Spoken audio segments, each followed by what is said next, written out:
विरोधी पक्षनेते राहुल गांधी यांच्या मतचोरीच्या विरोधात मोहिमेमुळे प्रोत्साहित होऊन काँग्रेस पक्षाने आता 4 राज्यांमधील 5 लोकसभा जागांवर बूथ रक्षक योजना सुरू केली आहे. सध्या हा एक पायलट प्रोजेक्ट आहे. या योजनेचा उद्देश तळागाळातील पक्षांच्या कार्यकर्त्यांना त्यांच्या संबंधित क्षेत्रातील मतदार यादीतील विसंगती आणि अनियमितता शोधण्यासाठी आणि उघड करण्यासाठी प्रशिक्षित करणे आहे. पायलट प्रोजेक्टसाठी पक्षाने निवडलेल्या 4 राज्यांमधील 5 लोकसभा मतदारसंघामध्ये राजस्थानमधील अलवर आणि जयपूर ग्रामीण मतदारसंघ, मध्य प्रदेशातील मुरैना, छत्तीसगडमधील जंजपूर चंपा आणि उत्तर प्रदेशातील बांसगांव यांचा समावेश आहे.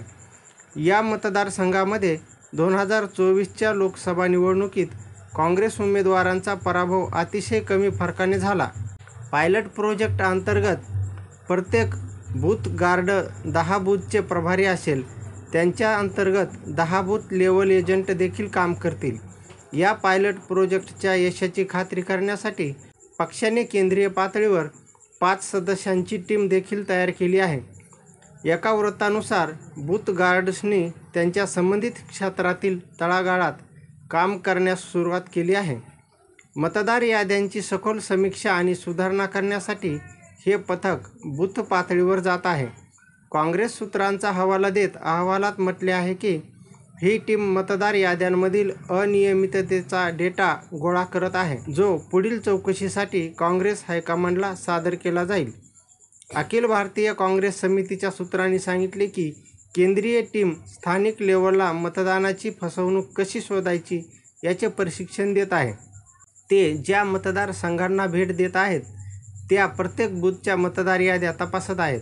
तसेच अहवालात असे म्हटले आहे की स्थानिक नेत्यांना निवडणूक प्रक्रियेत फॉर्म 6, 7 आणि 8 वापरण्याचे प्रशिक्षण दिले जात आहे.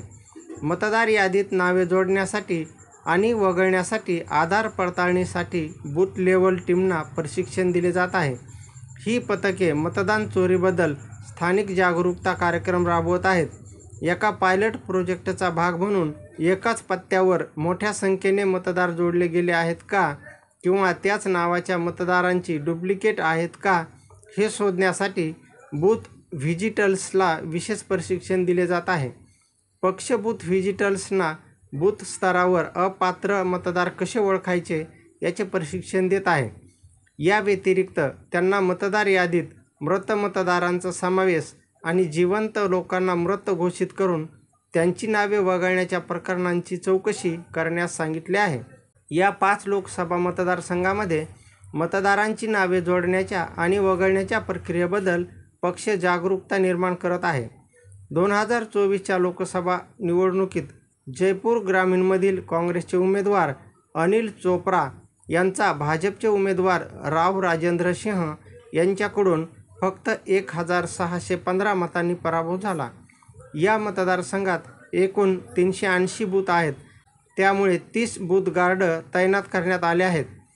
अलवरमध्ये काँग्रेस उमेदवार 48,282 मतांनी पराभूत झाला, तर उत्तर प्रदेशातील बांसगांवमध्ये काँग्रेस उमेदवार 3,150 मतांनी पराभूत झाला.